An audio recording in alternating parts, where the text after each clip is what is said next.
یہ میری خوش قسمتی کہ میں حضور کا امت ہوں، ساری زندگی اس کا شکریہ ادا کرتا رہوں تو کہ شکر ادا نہیں۔ ہم حضور کی امتی، نبی انتظار کرتے رہے، نبی منتظر رہے۔ حضرت خلیل اللہ کی بارگاہ میں پکار رہے ہیں، ربنا وابعث فیہم رسولا، مالک رسول بھیج دے۔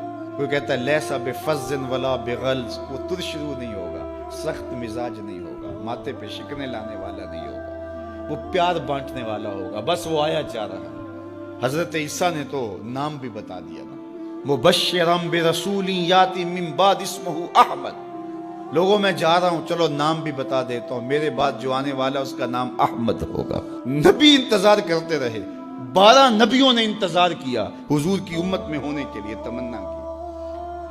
نستورہ راہب انتظار کرتا رہا، بحیرہ راہب انتظار کرتا رہا۔ شب ہجر کی سختیاں کوئی اس سے جا کے پوچھے، تیری راہ تکتے تکتے جسے صبح ہو گئی۔ زندگیاں گزار دی انہوں نے، سلمان فارسی کی کہانی سن لو، مجوسی کے بیٹے تھے، حق کی طلب میں نکلے، باپ نے گھر سے نکال دیا، ایک پادری کے پاس جا کے رکے، زندگی بھر اس کی نوکری کی۔ جب اس کا آخری وقت آیا، اس نے کہا میری تدفین کے بعد غموریا چلے جانا، وہاں کا پادری خدا رسیدہ ہے، تجھے اس سے کچھ مل جائے گا۔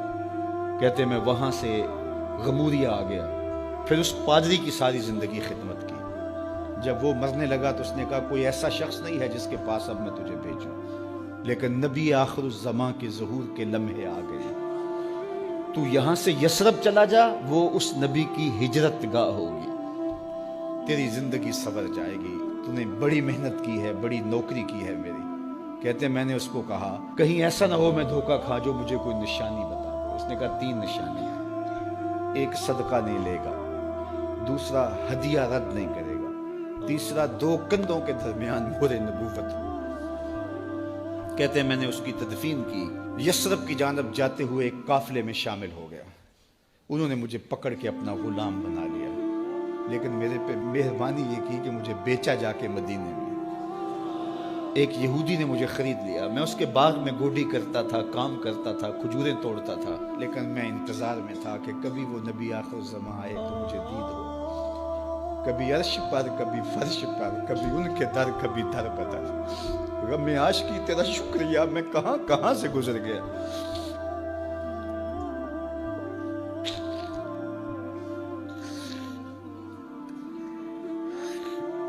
کہتے ہیں ایک دن میں اپنے باغ میں کھجوریں توڑ رہا تھا کہ ہواؤں میں مستی پیدا ہو گئی اور ہر سمت سے طلع البدر علینا کی صدائیں گونجنے لگیں۔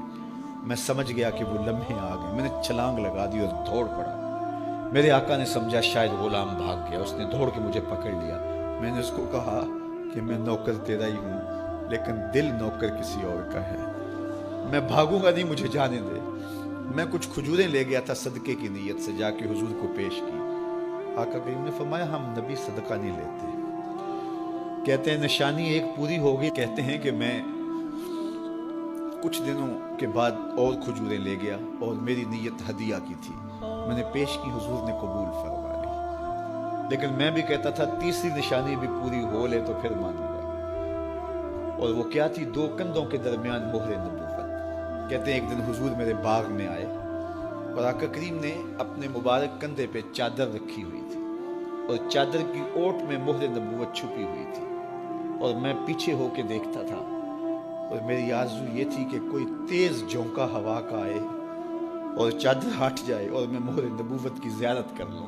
حضور میرے ارادہ قلب سے آگاہ ہوئے، فَأَلْقَى إِلَيَّ رِدَاءَهُ، حضور نے چادر اتار کے میری جانب پھینکی اور پھر ایسے رخ کر کے فرمایا انظر الی ما امرت بہ، اس پادری نے جو بتایا تھا دیکھ لے آ کے۔ تو کہا میں نے دیکھا کہ حضور کے دو کے درمیان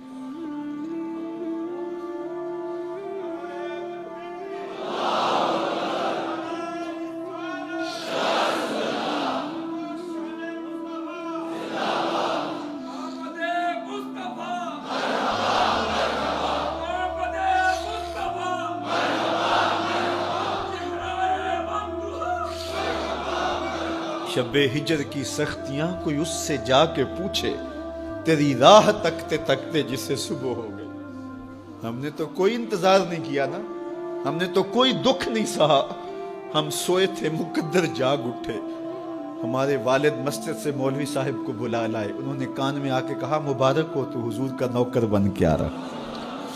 میرے والد گرامی ایک شعر جھوم کے پڑھا کرتے تھے، محمد جانے جانا ہے پیغمبر ہو تو ایسا ہو، رسولوں کی بشارت سے مبشر ہو تو ایسا ہو، امر توقیر کا سب کو موکر ہو تو ایسا ہو، کیا ہم کو غلام ان کا مقدر ہو تو ایسا ہو۔ میں اپنے مقدر پہ قربان نہ جاؤں، آپ اپنے مقدر پہ نثار نہ جائیں، ہمیں وہ نبی ملا جو نبیوں کا نبی۔ بنو سعد کے مقدر بھی جاگ اٹھے، اللہ اکبر، کیا وہ خوش نصیب وادیاں تھی، کیا وہ خوش بخت پہاڑ تھے بنو سعد کے، جہاں حضور نے زندگی کے ابتدائی سال گزارے۔ اللہ اکبر۔ حضرت حلیمہ سعدیہ کہتی ہیں جب میں حضور کو گھر لے گئی تو میرے گھر میں روشنیاں آ گئیں، باقاعدہ عورتوں نے کہا حلیمہ تو اتنی امیر ہو گئی ہے رات کو بھی دیا نہیں بجھاتی۔ بڑے امیر کبیر گھرانوں میں بھی رات کو لوگ دیا بجھا دیا کرتے ہیں، لیکن تو اتنی ہی امیر ہو گئی ہے کہ رات کو بھی تیرے گھر کا دیا نہیں بجھتا۔ تو حلیمہ سعدیہ نے کہا آؤ میں تمہیں بتاؤں میرے گھر میں دیا کون سا روشن۔ باقاعدہ ہم جولیوں کو بلایا، پالنے میں حضور تھے، اشارہ کر کے کہا ما کننا نحتاج الی السراج من یوم اخذناہ، جب سے یہ پیارا گھر آیا ہے میں نے سارے دیے توڑ دیے، دیے کی ضرورت نہ مشعل کی حاجت، عجب روشنی تو نے پائی حلیمہ، بڑی تو نے توقیر پائی حلیمہ، بنی تو محمد کی دائی حلیمہ۔ کہا ما کننا نحتاج الی السراج من یوم اخذناہ، جب سے یہ پیارا گھر میں آیا ہے میں نے سارے دیے توڑ دیے۔ جہاں روشنی چاہیے ہوتی ہے حضور کو اٹھا کے اس کمرے میں لے جاتے ہیں، وہاں انوار پھیل جاتے ہیں، روشنیاں پھیل جاتی ہیں، کیسے اجالے پھیلے، کیسی روشنیاں پھیلے۔ حلیمہ دا چھپر کھجوری دے تھلے، حوراں وچھالے نوری مسلے، فرش تو عرش تک پہ گئی دہائی، حلیمہ نے لٹ لئی خدا دی خدائی۔ اللہ اکبر۔ وہ سارا دن تو صحراؤں میں گھوم لیتی تھی، اسے جب بھوک لگتی تھی لبوں کو چوم لیتی تھی۔ بخت جاگے حلیمہ سعدیہ کے کہ حضور ان کے گھر آئے۔ اللہ اکبر۔ جدھر سے گزرتے گئے نور پھیلتا گیا، انوار پھیلتے گئے۔ حضرت سیدہ طیبہ طاہرہ حضرت عائشہ سلام اللہ علیہا فرماتی ہیں کہ میں کچھ سی رہی تھی کہ میرے ہاتھ سے سوئی گر گئی۔ اب حضور کے گھر میں دیے میں جلانے کے لیے تیل بھی نہیں تھا، میں پریشان تھی، سوئی گر گئی، اتنے میں حضور تشریف لائے۔ حضور مسکرائے، کہتی ہے میں نے گمی ہوئی سوئی تلاش کر لی۔ اللہ اکبر۔ تو یہ روشنی تھی، یہ انوار تھے۔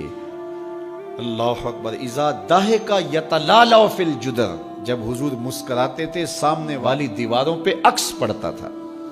اللہ اکبر۔ جب مسکراتے تھے نور پھیل جاتا تھا۔ اذا تکلم رؤیا کالنور یخرج من بین ثنایاہ، حضور کے سامنے والے دانتوں میں ہلکا سا فاصلہ تھا، اور جب آقا کریم گفتگو کرتے تھے وہاں سے نور کی کرنیں چھن چھن کے نکلتی تھیں، انوار پھیل جاتے تھے۔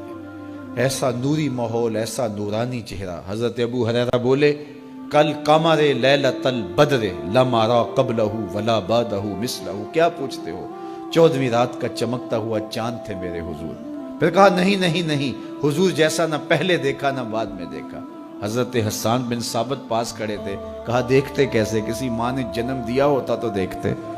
خدا نے وہ سچائی پن چھڑیا جدے وچ محمد نو ٹالیا سی، حسینہ جمیلہ دا منہ موڑ دیتا، محمد بنا کے قلم توڑ دیتا۔